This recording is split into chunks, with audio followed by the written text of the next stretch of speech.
Premium hatchback segment भारतीय बाजार में काफी ज्यादा पॉपुलर है। अगर हम बात करते हैं मारुति बलेनो, टाटा एल्ट्रॉज या फिर Hyundai i20 की, हालांकि होंडा जैज़ भी मौजूद है इस सेगमेंट में, लेकिन उस गाड़ी को इतनी ज़्यादा पॉपुलैरिटी नहीं मिली है जितना टाटा एल्ट्रॉज, Hyundai i20 और मारुति सुजुकी बलेनो को मिली है। अब देखा जाए तो Hyundai i20 अपने सेगमेंट में एक लौती ऐसी गाड़ी थी जो कि DCT यानी कि डुअल क्लच ट्रांसमिशन के साथ आती थी।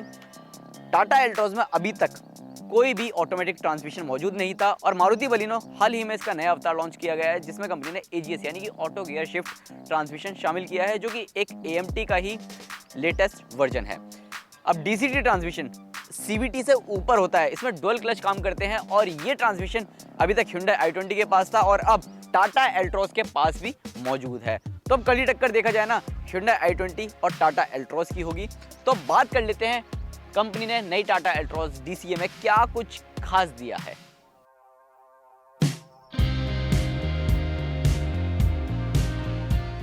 भारतीय बाजार में टाटा एल्ट्रॉज 2 पेट्रोल और 1 डीजल इंजन के साथ आती है और जो टाटा एल्ट्रॉज DCA है यानी कि डुअल क्लच ऑटोमेटिक ट्रांसमिशन, वो आपको सिर्फ और सिर्फ एक इंजन में ही मिलता है, 1.2 लीटर रेवोट्रॉन पेट्रोल इंजन। हालांकि 1.2 लीटर टर्बो पेट्रोल इंजन भी आता है, लेकिन उसमें कंपनी ने अभी सिर्फ और सिर्फ मैनुअल ट्रांसमिशन ही दिया है। आपको DCA सिर्फ और सिर्फ 1.2 लीटर रेवोट्रॉन पेट्रोल इंजन में ही देखने को मिलता है और 4 वेरिएंट्स में टाटा एल्ट्रॉज DCA को उतारा गया है, XM plus, XT, XG, XG plus. तो लुक्स की अगर हम बात करें ना तो ये वाकई काफ़ी ज़्यादा प्रीमियम हैचबैक नज़र आती है और साथ ही यहाँ पर आपको पियानो ब्लैक फिनिश के साथ आपको क्रोम की लाइंस भी देखने को मिल जाती है। अगर आप बात करते हैं फ्रंट लुक से तो ये वाकई एक प्यारी गाड़ी नज़र आ रही है और ये जो नया कलर आप देख रहे हो ना ओपेरा ब्लू, ये वाकई इस गाड़ी को नया रंग रूप देता हुआ भी नज़र आ रहा है। 5 star global NCAP safety rating इस गाड़ी को मिल चुकी है, यानी कि एडल्ट ऑक्यूपेंट सेफ्टी में इस गाड़ी को 5 स्टार रेटिंग मिल चुकी है और देश का लोहा है तो सुरक्षित तो होना ही था। Auto headlamps, LED fog lamps और 16 इंच के डुअल टोन एलॉय व्हील्स और साथ ही ब्लैक ORVMs काफ़ी ज़्यादा प्यारे नज़र आते हैं और इस गाड़ी को पूरी तरह प्रीमियम भी बनाते हुए नज़र आते हैं। ऊपर की तरफ आपको ब्लैक कॉन्ट्रास्ट रूफ देखने को मिल जाती है और यहाँ पर ये जो नया एलिमेंट आप देख रहे हो ये DLO के साथ कॉमेट शूट लाइन है, जैसा कि कंपनी कह रही है DLO यानी कि डे लाइट ओपनिंग, और इसके चलते जो बाहर से आप गाड़ी देखोगे ना तो वाकई काफ़ी ज़्यादा अच्छी लगती है। ब्राइट कलर इसका निखरता हुआ नज़र आता है और अंदर से भी अगर आप इस गाड़ी को बाहर की तरफ देखते हो तो आपको अच्छा व्यूइंग एक्सपीरियंस देखने को मिल जाता है। बात करें तो जैसा कि एल्ट्रॉज का मेन USP था 90 डिग्री डोर हैंडल्स, तो आपको इनग्रेस एग्रेस में कोई दिक्कत नहीं होती है। और रियर में आप आते हैं तो यहाँ पर आपको DCA बैज देखने को मिल जाता है जो कि दर्शाता है कि ये टाटा एल्ट्रॉज DC है। इसके अलावा आपको पूरी गाड़ी में कोई कुछ बदलाव देखने को नहीं मिलेगा। तो अब चलते हैं गाड़ी के इंटीरियर में और देखते हैं वहाँ कंपनी ने क्या कुछ नया ऑफर किया है या फिर सब कुछ पुराने जैसा ही है। टाटा एल्ट्रॉज DCA के अगर आप इंटीरियर में आते हैं तो यहाँ पर आपको बहुत ज़्यादा बदलाव देखने को नहीं मिलेंगे, सिर्फ इस DCA ट्रांसमिशन के अलावा। और इसका जो डिज़ाइन है ना वो आपको सेम वैसा ही देखने को मिलता है जैसा कि आपने टाटा हैरियर या फिर टाटा सफारी का जो ऑटोमेटिक वेरिएंट है उसमें आपने देखा होगा। सेम वही पैटर्न ट्राई एरो वाला ऊपर की तरफ ये जो देखने को मिल जाता है। और यहाँ पर कंपनी ने एक चीज़ और ऐड कर दी है, लॉक अनलॉक का ये बटन शामिल कर दिया है एल्ट्रॉज में, जबकि पहले गाड़ी में आपको यहाँ पर इस तरीके से ऐसे करके लॉक अनलॉक करना पड़ता था। इसके अलावा अगर आप देखते हैं तो यहाँ पर आपको बाकी के जो फीचर्स हैं वो आपको सेम पुराने अल्ट्रॉज जैसे ही देखने को मिल जाते हैं। अल्ट्रॉज यहाँ पर लिखा हुआ साफ देखने को मिल जाता है। 7 इंच का हार्मन का टच स्क्रीन इंफोटेनमेंट सिस्टम मिल जाता है जो कि एप्पल कारप्ले और एंड्रॉइड ऑटो के साथ आता है। और अगर हम बात करते हैं फीचर्स की तो यहाँ पर आपको एम्बिएंट लाइट भी देखने को मिल जाती है और 15 लीटर का ये कूल्ड ग्लव बॉक्स देखने को मिल जाता है जिसमें आप अपने पेय पदार्थ ठंडे कर सकते हैं या फिर वो ठंडे रह सकते हैं। इसके अलावा सीट्स की अगर हम बात करें तो ये भी आपको ट्राई एरो पैटर्न के साथ आती है और सीटों का कंफर्ट काफ़ी अच्छा है। यहाँ पर आपको 2 कप होल्डर्स देखने को मिल जाते हैं। यहाँ पर आपको एक स्टोरेज स्पेस देखने को मिल जाता है जिसमें आप अपना स्मार्टफोन वगैरह बाकी चीज़ें रख सकते हैं। आर्मरेस्ट की बात करें तो ये स्लाइडिंग फंक्शन के साथ आता है, आप देख रहे हैं, आप अपने अनुसार इसे स्लाइड कर सकते हैं और इसमें भी आपको थोड़ा बहुत स्टोरेज स्पेस देखने को मिल जाता है। स्टोरेज स्पेस की बात हो ही रही है तो मैं आपको बता दूं टाटा एल्ट्रॉज में हमेशा से ही आपको अच्छा खासा स्टोरेज स्पेस देखने को मिलता है, चाहे आप ग्लव बॉक्स देख लो या फिर दरवाज़ों पर मिलने वाला स्टोरेज स्पेस देख सकते हो। इसके अलावा स्टीयरिंग व्हील आपको सेम वैसा ही देखने को मिलता है जैसा कि आपको पुरानी एल्ट्रॉज में देखने को मिलता है, और स्टीयरिंग माउंटेड कंट्रोल्स काफ़ी ज़्यादा इफेक्टिव है। सेम आपको इंस्ट्रूमेंट क्लस्टर भी वैसा ही देखने को मिल जाता है जैसा कि आपको पुरानी एल्ट्रॉज में देखने को मिलता है।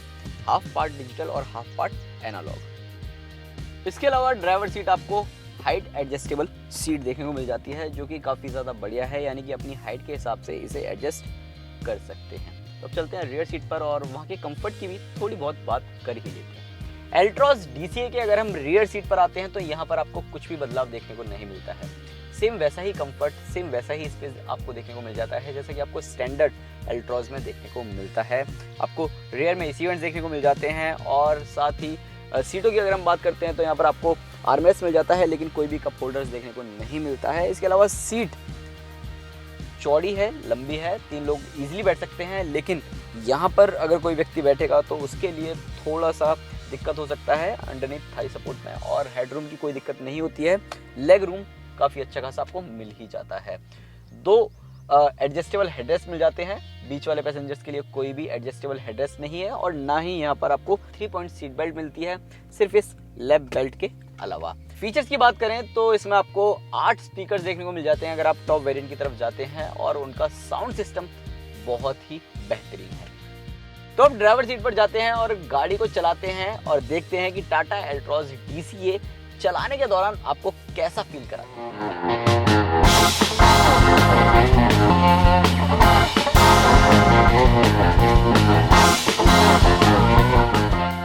तो टाटा एल्ट्रॉज DCA में कंपनी ने सिर्फ एक ही इंजन दिया है, जो है 1.2 लीटर का रेवोट्रॉन पेट्रोल इंजन, और ये इंजन 86 PS की पावर देता है और 113 न्यूटन मीटर का टॉर्क देता है।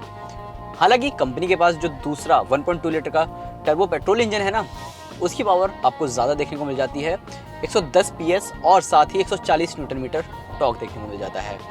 कंपनी ने फिलहाल इस DCA ट्रांसमिशन को 1.2 लीटर रेवोट्रॉन पेट्रोल इंजन में ही दिया है। हालांकि मुझे लगता है कि कंपनी को इसके जो टर्बो पेट्रोल इंजन है उसमें भी ये ट्रांसमिशन ज़रूर ऑफर करना चाहिए था, जैसे कि Hyundai अपने टर्बो पेट्रोल इंजन के साथ 7 स्पीड DCT करती है। जैसे ही गाड़ी आप स्टार्ट करते हैं तो इंजन काफ़ी ज़्यादा ताकतवर लगता है। मैनुअल वर्जन के मुकाबले 20 किलोग्राम ये भारी हो गया है, तो निश्चित रूप से ये आपको डील ब्रेकर महसूस नहीं होता, लेकिन पर्याप्त पावर दिखाई देता हुआ जरूर नजर आता है, खासकर अगर आप सबसे ज्यादा शहरों में ड्राइव करते हैं। देखा जाए तो 6 स्पीड डुअल क्लच यूनिट ने गाड़ी की पूरी परफॉर्मेंस को काफी हद तक बदल के रख दिया है। दूसरे AMT, AGS या CVT ट्रांसमिशन के मुकाबले DCT हमेशा आपको जबरदस्त प्रतिक्रिया देता हुआ नजर आता है। कम RPM पर गियर बॉक्स थोड़ा आलसी नजर आता है, लेकिन 2000 RPM के बाद ये आपको काफी अच्छी खासी प्रतिक्रिया देता हुआ नजर आने लगता है। थ्रॉटल रिस्पॉन्स भी बढ़िया है और इंजन की आपको कम से कम आवाज सुनाई देती है। इस नए गियरबॉक्स की खासियत यही है कि ये वेट मैकेनिज्म के साथ आता है, यानी अगर आप ट्रैफिक सिग्नल्स पर रेंग कर चल रहे हैं तो गियरबॉक्स में तेजी से पैदा होने वाली गर्माहट को ये तुरंत ठंडा करता हुआ नजर आता है। इसके साथ ही इसमें शिफ्ट बाय वायर टेक्नोलॉजी दी गई है, जिसके चलते पावर डिलीवरी में किसी तरीके की कोई दिक्कत देखने को नहीं मिलती, लेकिन अगर इसमें कंपनी पैडल शिफ्टर्स और शामिल कर देती तो ये चलाने में और ज्यादा मजेदार हो सकती थी। राइड क्वालिटी की अगर हम बात करते हैं तो राइड क्वालिटी इसकी ज़बरदस्त है ही। 165 mm का ग्राउंड क्लियरेंस देखने को मिल जाता है, तो चलाने में इतनी ज़्यादा दिक्कत नहीं होती है, और थोड़ी बहुत जो उबड़ खाबड़ वाली सड़कें होती हैं वहाँ पर ये अच्छा काम करती है। इनफैक्ट थोड़े बड़े गड्ढे भी आ जाते हैं तो वहाँ पर भी आपको इतनी ज़्यादा दिक्कत नहीं होती है। जैसा कि आपको शुरुआत में बताया कि 4 वेरिएंट्स में आती है, तो इस टाटा एल्ट्रॉज DCA की कीमत है ना 8,10,000 रुपये से शुरू होती है, जो कि जाती है 9,90,000 रुपये dark edition ex showroom Delhi. तो अब बात कर लेते हैं इस गाड़ी को खरीदा जाए या नहीं। तो अगर हम कंपेयर करें यानी कि तुलना करें इस सेगमेंट में मौजूद दूसरी गाड़ियों के DCT वर्जन से, यानी कि Hyundai i20 से और CVT वर्जन से भी कर लेते हैं, वाकई टाटा एल्ट्रॉज DCT यानी कि डुअल क्लच ऑटोमेटिक ट्रांसमिशन उन दोनों ही गाड़ियों के DCT या CVT ट्रांसमिशन से सस्ता है और किफ़ायती है।